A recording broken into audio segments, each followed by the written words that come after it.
វីដេអូខ្ញុំថតបង្ហាញម៉ាស៊ីនទឹកក្តៅចេះតិច X5 បងនេះបងអាកន្លែងប៊ូតុងឬក៏សញ្ញាពណ៌ខៀវនេះគឺសម្រាប់ទឹកតចូលទឹកស្អាតណាបងហើយសម្រាប់មួយទៀតពណ៌ក្រហមនេះសម្រាប់ទឹកចេញទឹកក្តៅហើយមើលនេះបងម៉ាស៊ីនទឹកក្តៅគឺខ្ញុំតវាមានភ្លើងនេះបើសិនយើងបើកអត់បើកទេអត់បើកទឹកទេគឺវាមានភ្លើងទេហើយបើសិនជាភ្លើងគាត់ខ្សោយក៏អាចនឹងអត់ក្តៅដែរហើយបើយើងចង់ប្រើវាដឹងថាក្តៅមិនក្តៅយើងតវាឲ្យអស់ចឹងហើយអញ្ចឹងយើងនេះបើកវ៉ាននេះ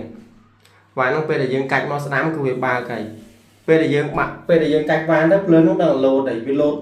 ពណ៌ខៀវហើយក៏ដល់ពេលក្តៅវាលោតពណ៌លឿងជាមួយខ្ញុំបើកឲ្យមើលនេះបងឃើញអត់គឺលោតពណ៌លឿងអត់លោតពណ៌លឿងមានន័យថាម៉ាស៊ីនក្តៅនោះវាបំលែងទឹកត្រជាក់តែទឹកក្តៅហើយអាកន្លែងវ៉ូលីមនេះមានសញ្ញាស្រ័យគឺកម្ដៅក្តៅខ្លាំងក្តៅតិចអញ្ចឹងពេលដែលបងធ្វើដូចខ្ញុំអញ្ចឹងគឺវាក្តៅហើយ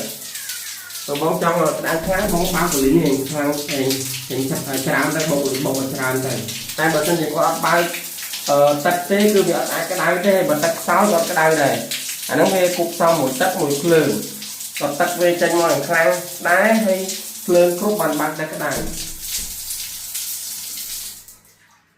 វីដេអូមានប៉ុណ្ណឹងបង